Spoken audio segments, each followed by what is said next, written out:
On an island of temptation, people are shocked that their partners are tempted. I don't deserve that. Yeah, but you knew he would. Like, you knew he would. I think that's why you brought him here. I don't feel like he's proving himself. Wait, what did you think he was going to do when you brought him to this island with all these other choices? I'm not here to on girls. That's not what I'm here for. Don't even get me started on that guy. He needs to be studied.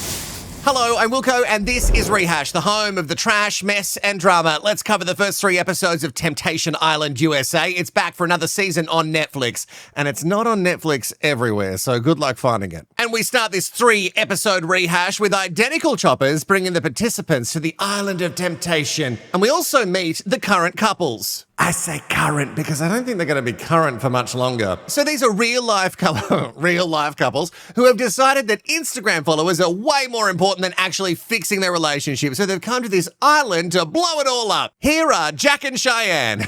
Little ditty about Jack and Cheyenne. Is that reference too old? I'm not old. The only reason I know that song is because my mum loved that song. Oh, and right off the bat, we're doing so well.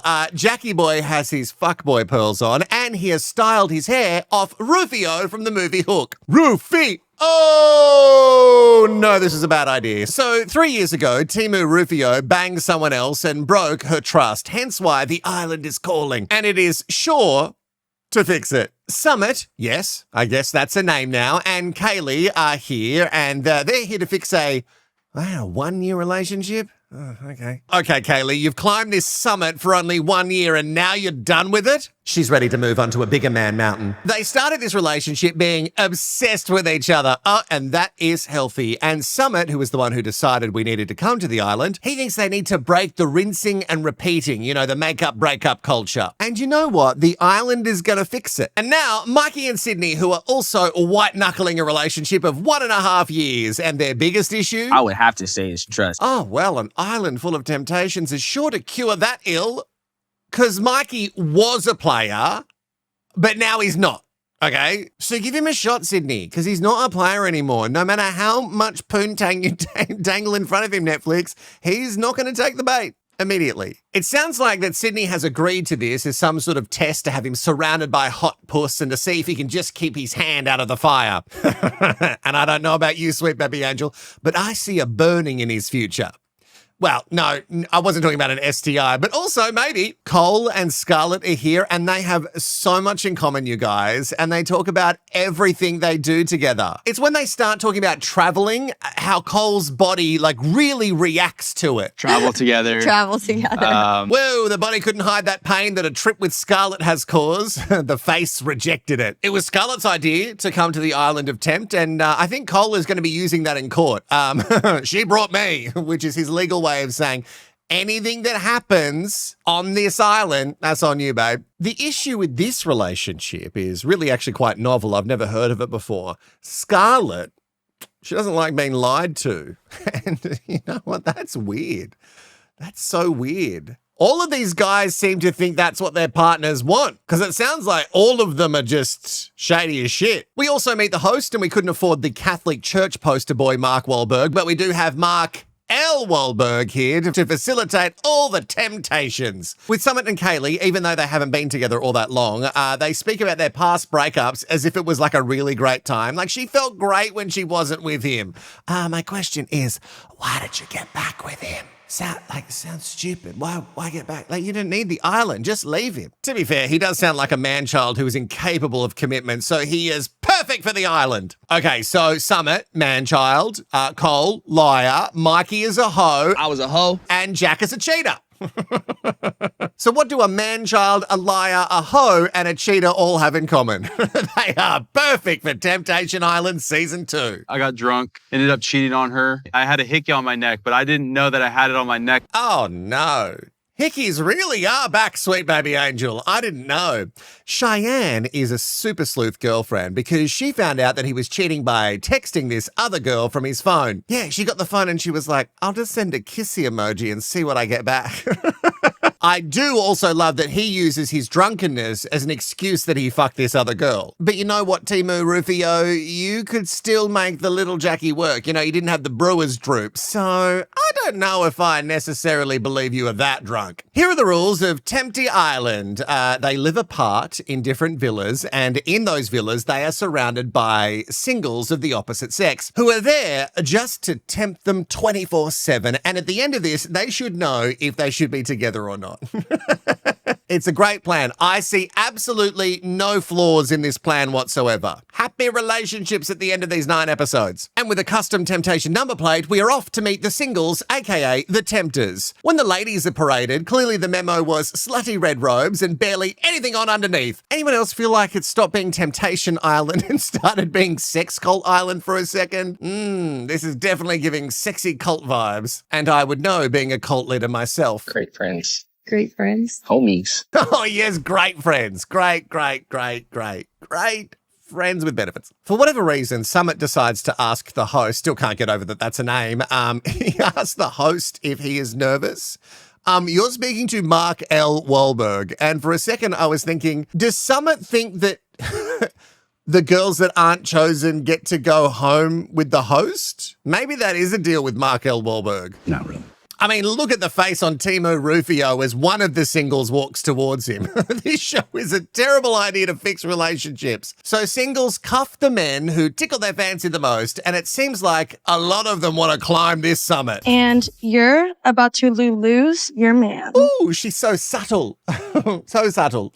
I love it. I can feel their relationship healing as we speak. Cole is sad that he only got cuffed from one of the ladies, and he's like, just wait till I take my shirt off. And that's not helping you, Cole. Keeping the cult vibes alive, we have the same white shirt on, but you know what? They do not stay on for long. I mean, we have dirty mows, cowboy hats, and maybe a throuple, because I think Mikey is also into Xavier. Hell yeah. I mean, why wouldn't you be? Look at his traps. The man looks like he swallowed a coat hanger. Imagine. Oh, God. I'm going to put fake traps in here one day and see if anyone comments. To be honest, we don't need this neck to look any thicker than what it is. We also have a circus acrobat. Whoa! And Kai, who is a surfer from Hawaii. He thinks Cole is a huge dummy because Kai is ready for this scarlet letter to be pasted all over him. Watching sunsets, duh. Getting piped under the stars, duh. Duh, Cole. Did he just say getting piped under the stars? I assume that means like fucking her outside. Right, yeah, it does. Okay, cool. I just wanted to clarify. He also says maybe they'll fall in love and maybe they won't. Either way, they're going to make babies. They have no choice. I think Kai maybe has had one too many wipeouts. Kai, turn your head to the side and just like shake it out a bit. Maybe some of the ocean got a bit too deep in your noggin. The couples must now separate and say their goodbyes because we need to let the island do its thing to heal these Fuck. We need to let the island do its thing to heal these relationships.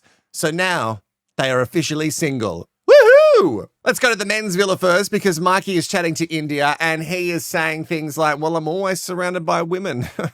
Women are my closest friends. Temptation's a part of my life. I mean, this is his life.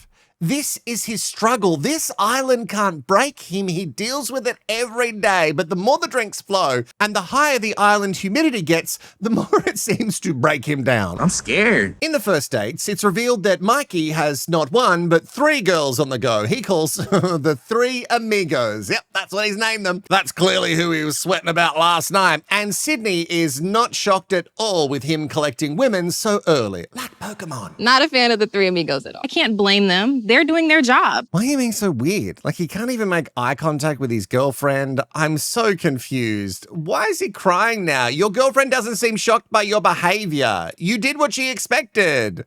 I guess be proud? This guy seems to put on this whole like player act, but in the end, he's just a big sukilala who is trying to fill a void that can never be filled.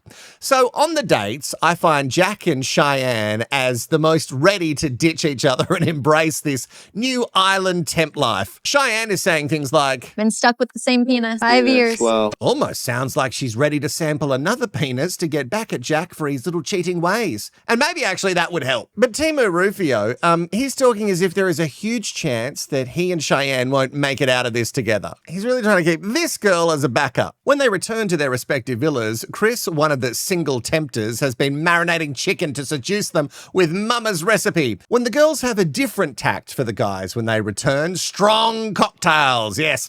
I always thought the way to a man's heart was through his stomach, but I guess cocktails also go in the stomach. Plus, you get the added benefit of the alcohol. And remember, eating's cheating. I think all of these guys know what cheating is. Once the booze hits the bloodstream, they coat themselves in soap and slip and slide.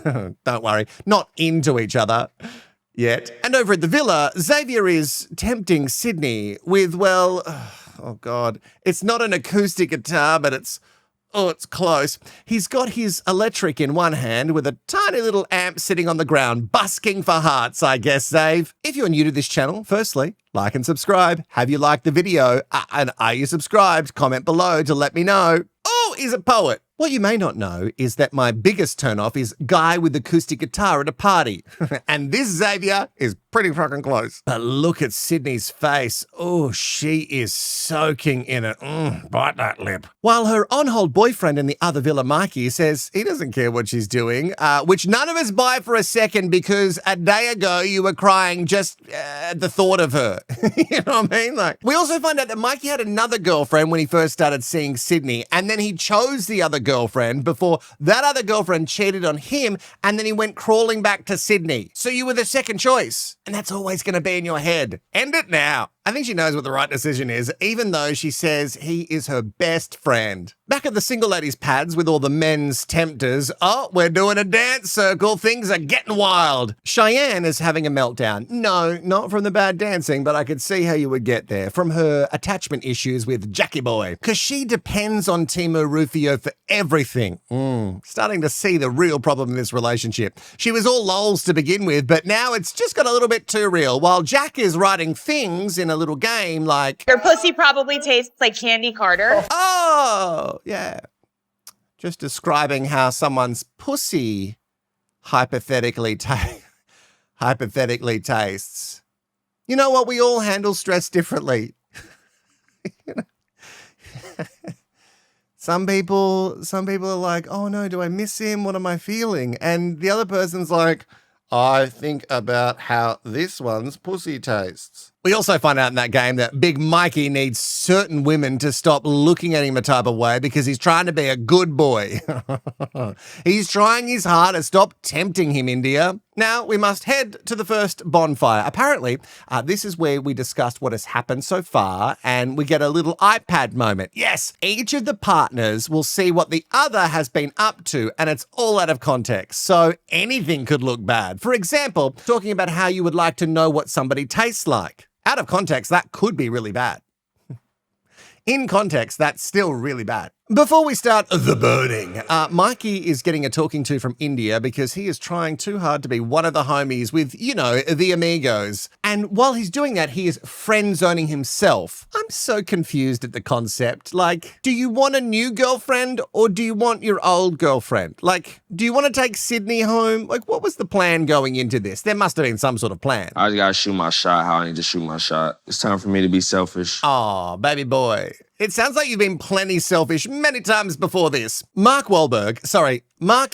Wahlberg talks about how the clips we're about to see, they're just a glimpse, you know, a taste, if you will. And speaking of the first taste, I wonder what's on Jackie's lips. Oh, yes. Obviously, the first thing we're going to see is the tasty pussy chat. Cheyenne gets to watch all of the best bits out of context. And remember, she didn't want to come to this. He did.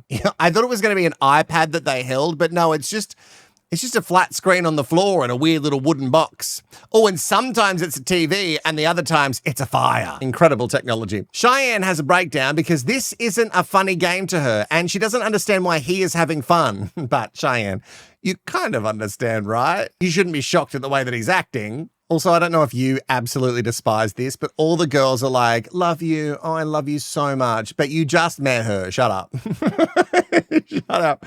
We all need to stop saying that we love each other so much. You don't stop saying love you. You don't love them. You just met them. What are we, like 2 days in? Not even that. Up next, we get to watch Cole, and he hasn't been flirty really at all from the little glimpse clips that we got. It's just all him bitching about his relationship. Legit, nothing comes from this. Also, I got to say, I know that there's a lot of talk about the lying that he's been demonstrating, and that is bad, but I also don't really understand what Scarlett wants him to do. Like, He thinks a little deeper than it seems like he has. if you have watched this series, can you please explain to me in the comments, because I really don't fully understand what she's asking from him. Kaylee is watching her greatest summit, and some of it is not sitting well going from her facial expressions. Fuck. I don't like him spinning that girl around. That's the boundary? Him spinning another girl around? I mean, just you wait. I would never let a guy be doing that. This show is so confusing. So they're playing, but they shouldn't play, but you're also on the show to play around and see if you want to ditch your old playmate to get a new one, but we shouldn't play. Something that comes to light that's actually really gross is how Summit apparently criticizes her body for being too fat, but then also being too skinny at times. What? And the host really eggs this on. I mean, what is this role that Mark L. Wahlberg is doing? Because if it's just to make a complete mess, let's get the Australian version up and running and put me in as host. I would be great at this. Sydney is up next to watch her boy Mikey. Oh, fuck. To watch his best bits. Obviously, the whole shoot his shot glimpse comes up, and that doesn't seem to shock her all that much. But then, once it lands, she has a breakdown. I don't deserve that shit, bro. Again, I just need more of an explanation as to like what the show is. So Sydney then comes back and she says she's seen what she needs to and she can move on with her life. It's just confirming who Mikey is for you. I get it. Maybe it was just a little bit overwhelming. And then she was like, no, that is who I thought he is. Next, she does actually wish him the best and says it's not with her. It sounds like they're broken up now, but Mikey just doesn't know yet. Host Marky Bark and the Island Bunch is basically telling her to find someone else. Again, I could do this job. Guys, I'm instantly coming around to the concept. Maybe we should do it for Australia. This is me getting ready for my TV performance. I'm just going to get that tape to pull my fatty cheeks back behind me. Clearly, the concept is not for relationships. It's all just for trash, mess, and drama, and that I know. Okay, so let's just recap the bonfire. We've got one girl, Scarlett, who's mad that Cole isn't opening up and seeing what's out there, and then we've got the other girls mad that their guys are opening up too much. Make it make sense. Now it's Du Bois' turn to watch some clips. Cole gets to see Scarlett's best bits, and again, there is nothing scandalous in them. It's just them complaining about their relationship, which, I don't know, that seems like some of my friends' relationship. Like, I'm not saying it's great, but seems pretty stock standard to me. And again, I need some clarity into what Cole needs to do to make her happy. They just keep saying to him, go deeper. Please explain. Next, Cheyenne is shitting on Timu Rufio, aka Jack, for being cheap and how she has been stuck with the same little Jackie penis for this entire time. 5 years now. Oh, she shits on me for not having money. I'm looking for a man in finance. Like, she wants a finance bro, right? She's just stuck with the guy she hooked up with in high school. And the way that he speaks, it's like he also knows that this relationship is done and dusted. Summit gets to hear he is putting Kaylee down for her body, even though, guys, he's just doing it to help, okay? He only says these things to do it to help. Because I don't want to be that guy. Well, try harder. And Mikey is watching Sydney and Xavier bitch about him and his many amigos. Oh, also what comes up in the little glimpse clips is the lip-biting guitar session, which is cool. He gets it. Legit, that's what he says. But his face suggests that he's absolutely not cool with it. I want to punch him right in his fucking shit. Yes, no, do that. That'll really help your relationship. After this, Mikey has a breakdown while still saying that he's cool. He is hurting on the inside because Sydney has called him immature, but he thinks that that's his job. That's his lot on life for people, you know? He does it for other people. And he is also mad that she says that he hides stuff. Anyway, now we have burnt these relationships just a little bit more. We know it has been a successful bonfire. Well done. And just to doubly make sure it's a successful bonfire, we just check, oh yeah, Mikey is crying some more. That really seals the deal for us. The burning is complete. Now back at the villa, all their new boyfriends are stoked when the ladies come home that they got them flowers. And Sydney is then telling her fave, Xavier, that she has some clarity now. Anyone else think this is fast for Sydney? I mean, you see a couple of clips and you're done. That one bonfire, that's it. I don't know if you're going to be one of those people who says that they're done a lot and they're really not. Because you've hung around this long. Mikey is back in his villa trying to proclaim that he isn't a child, but then he's also saying, My feelings are hurt. and then he says she doesn't care about me. This guy has naught emotional maturity. How are these other girls like the Amigos not getting the instant ick from him with his lack of growth is beyond me, while Xavier is playing hard to woo Sydney. He has drawn a box, and obviously it's a box like a prize, and when she opens the box, the picture of the box, it says her name because she is the prize. You get it? Swoon! Between that and the guitar, she is double ready to ditch old mate. She is currently falling into Xavier's trap. Sorry, traps. His huge, giant fucking traps. I'm just like so happy. Bye, Mikey. See you, Mikey. Bye, baby boy. Ooh, we're back on some dates, and a couple of the ladies are doing some sexy dancing, but we all know what Sydney wants to do. The horizontal rumba with Xavier. There's a lot of body touching happening here, and I can almost picture the glimpse clips that will pop up for Mikey at the next bonfire. Oh, that will definitely be one of them. A couple of the guys are doing aerial yoga with their selected ladies while trying not to, grab them in places. You know, you got to support each other, but not too much that it's going to end up as a clip. Hey, I know I'm focused a lot on Sid and Xav right now, but at the end of the little date, it feels like, Mikey who? I don't really know who that is. Yeah, you don't need to show me any more clips of him. I've moved on. Xavier picks a flower for her and tucks it behind her ear, and they walk away hand in hand. I mean, she's moved on, guys. She's moved on. White picket fence and kids are just around the corner while we can see him sweat. Look at the back of his shirt. The traps are juicy. Oh, juicy? Oh, I don't know. Sorry, guys. Sorry, I got a little bit carried away with the traps. We were just like friends yesterday, you know? What do you mean? And now you're saying, what are you now? What do you mean? Like yesterday you were just friends. What are you now? She says that they're dating and exploring. And I'm so confused at how fast she ditched Mikey. Like, I support her decision, but she so easily moved on after that one bonfire. Oh, let's keep you updated with the boys too. While playing Never Have I Ever, Summit loses and there is a penalty. He has to kiss someone.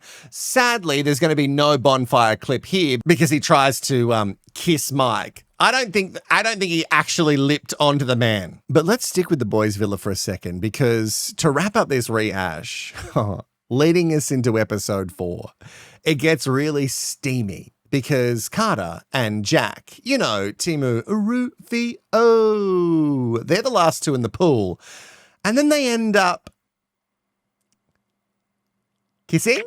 Is it? Yeah? Wait, gotta listen closely. You're so dirty. What's so dirty? Oh, well, we didn't see it on camera, but we sure heard it. And if we don't see it, does it still end up as a clip? Just the... Anyway, what a messy little show this is amping up to be. That's 3 episodes down and another 3 episodes rehashed tomorrow. If you and I have gone all the way, a little bit further than Timu Rufio and the girl in the pool, just a little bit further, let me know in the comments below. I want all of your thoughts and feelings from what we just watched. And also, put the island emoji in there. Emoji. Did I just say emoji? I'm so fancy. I like a soft J. There are plenty more shows for you to rehash on this channel if you're new here. And if there's a show that you definitely need rehashed by me, put it in the comments because I'll do it.